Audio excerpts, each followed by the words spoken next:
Hey everyone, welcome back. I've decided that I'm going to play some Xenogears today.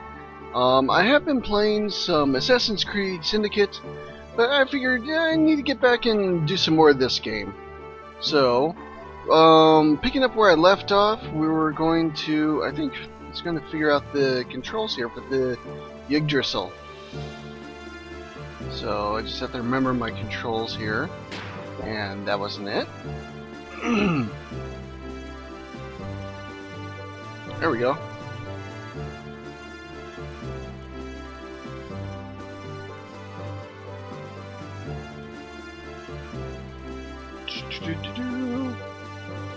Alright, let's leave the hideout.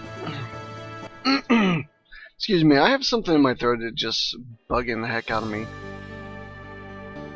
Okay, so here are our controls. Rotate the map. As you can see, we now have several different screens or places on our map there. Those little yellow dots are places you can travel to. So we want to head to here.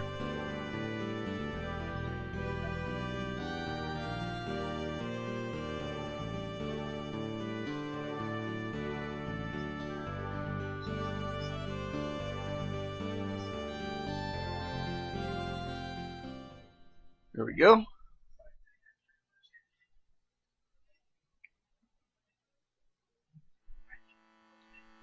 Alright. And ooh, what is this? Someone is arriving.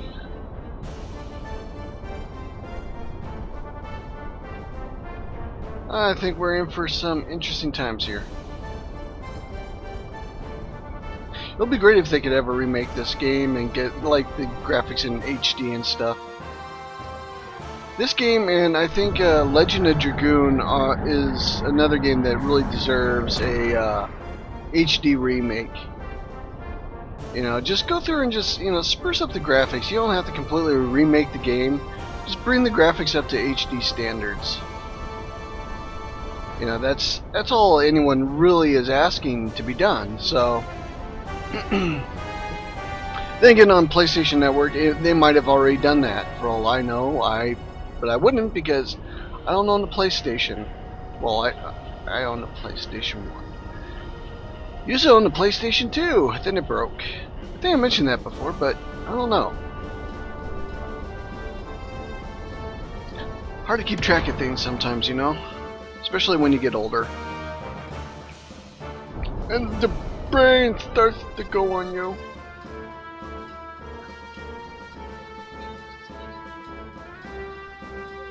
Oh, I don't have to push any buttons to advance the dialogue here.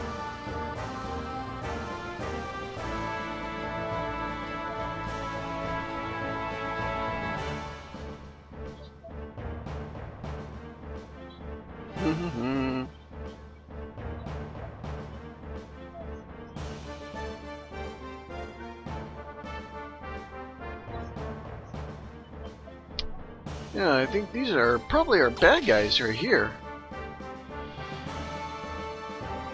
So I had a physical copy of the strategy guide. I managed to get my hands on a PDF copy, so that's going to make keeping an eye on all this and stuff a lot easier.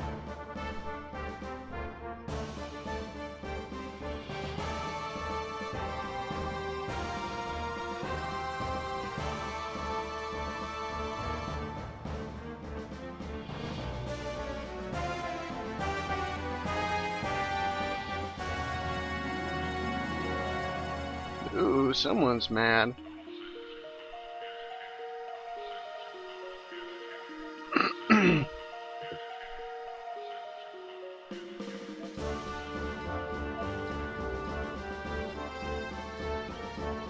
I don't think he should be so confident in himself.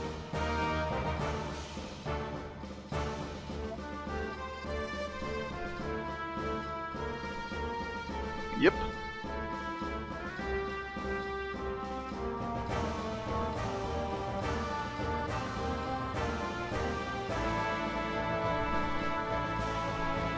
And my son's eating some chips on the couch. He's watching cartoons. Life is good for him.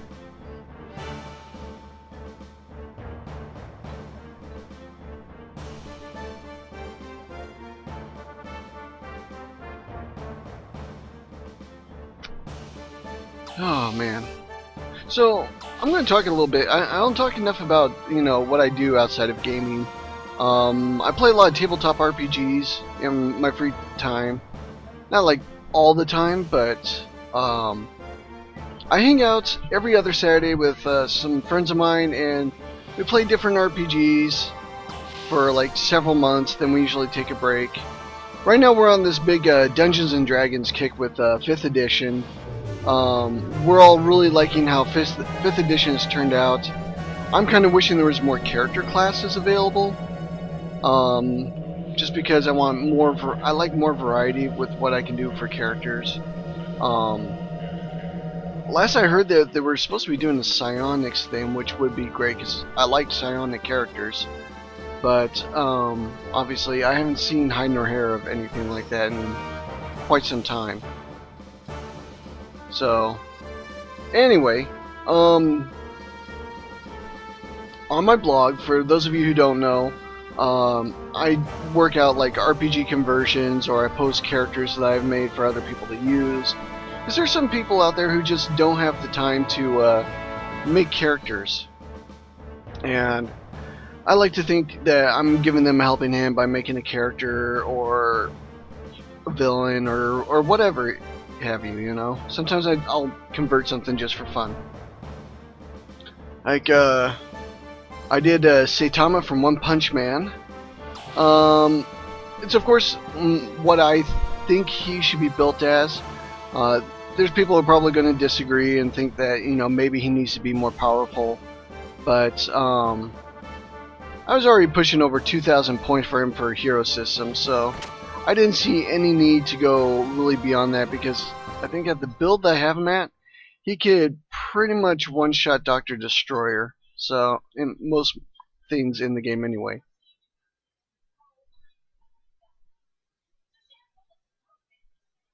Now they're going to ask this good little girl some questions. Hi, we are with the Catholic Church. Do you accept God into your heart? This here is a priest. He is not interested in you because you are a little girl, so do not worry.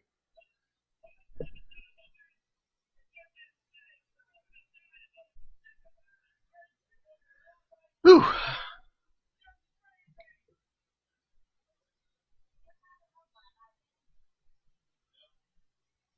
Yeah, anyway.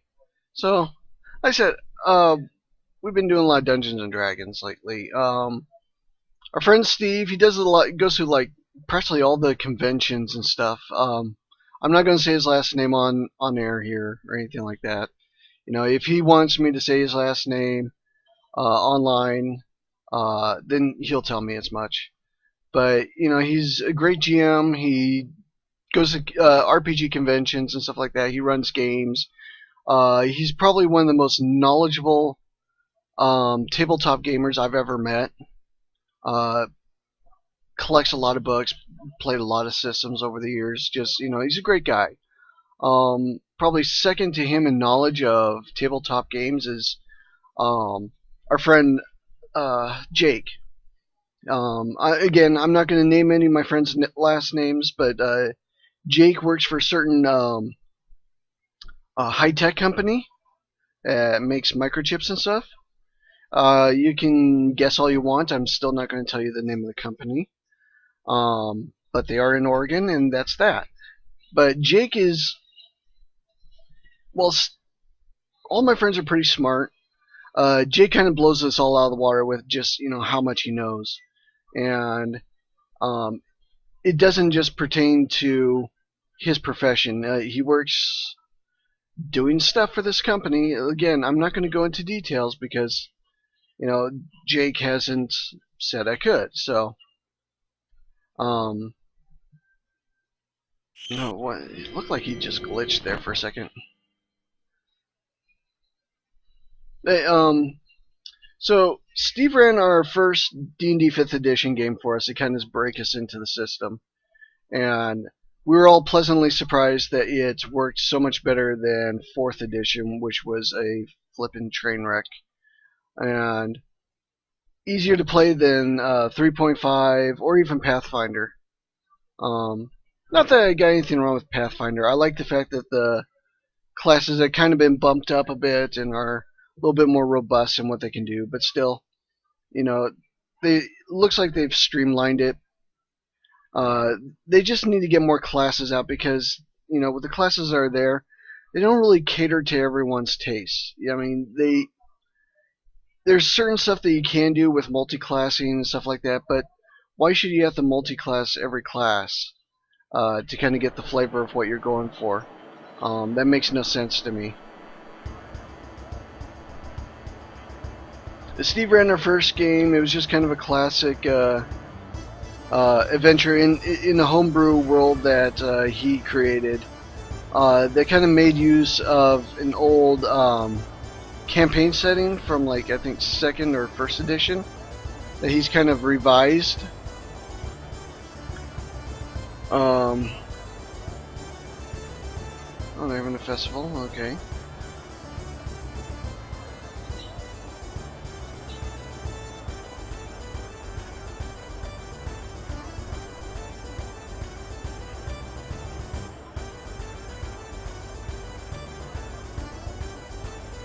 Oh, hotel is that one right up there.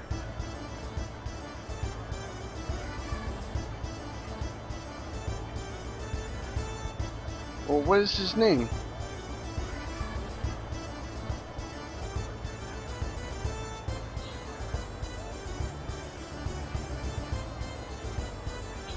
And we're going through this all over again. Ah, come on.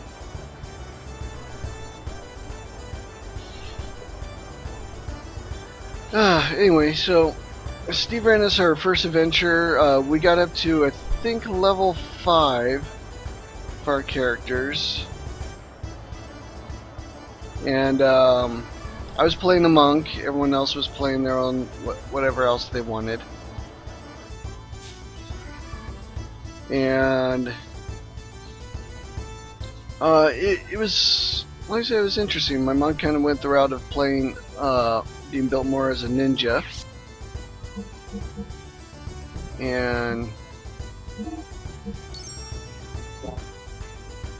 now, with our current campaign, our friend Ian is running.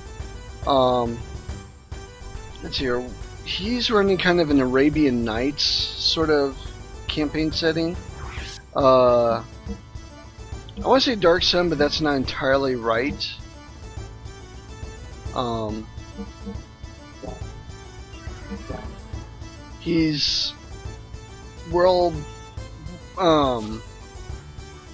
We're kind of heavy on ranged attacks and kind of light on the healing. So, person who's playing the thief is kind of multi-class to be a cleric, which is kind of a little unusual, I guess you could say, but it is what it is. And so he's our source of healing. I'm playing a ranger, so I can do some healing spells. Just not a whole lot, of course. But nonetheless, my ranger is built to be a bowman. So he's got a longbow, and he's just devastating with it. So see, they're both equipped with that, except for Bart. Get one of those.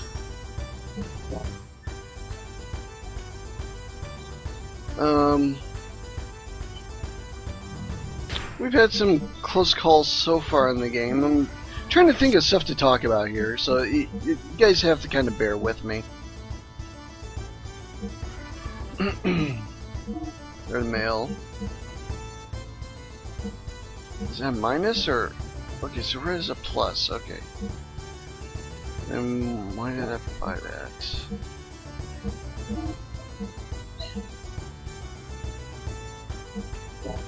Oh well. So I chose poorly. Big whoop.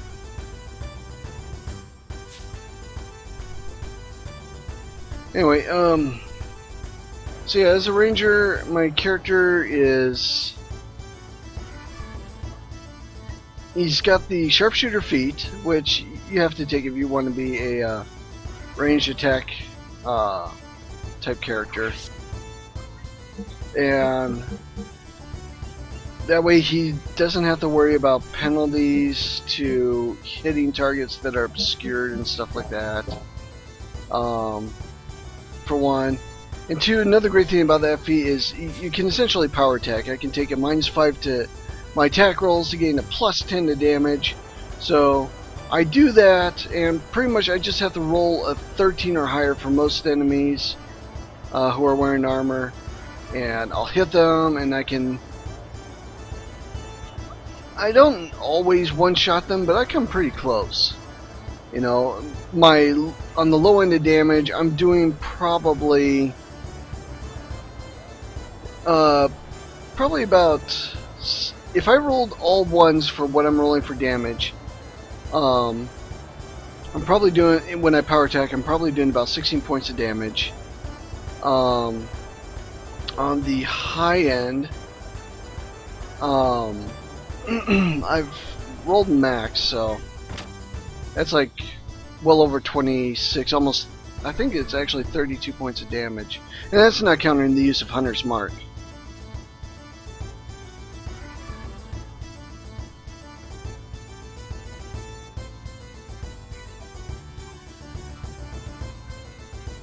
Anyway, the group kind of complains jokingly about my character because he's always in the back. He's a ranger, so he's got like the most health of the party, but he's always in the back shooting arrows. They can only complain so much because those arrows half the time save their butts.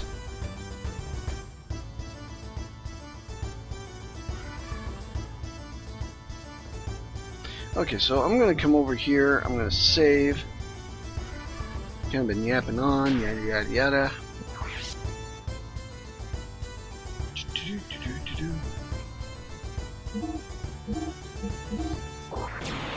This is going to be probably a long section of the game anyway. So before I continue on here, thanks everyone for watching. I hope you enjoyed. Thank you for sitting through listening to me talking about tabletop gaming. Please like, please subscribe. I'm on Twitter now, so please feel free to follow me on Twitter. And of course, if you want to follow me on Facebook, by all means, please do. Again, I am trying to reach 100 subscribers this year, hopefully before the year is out. If I could get even more subscribers, that'd be fantastic. But in order to do that, I need everyone's help.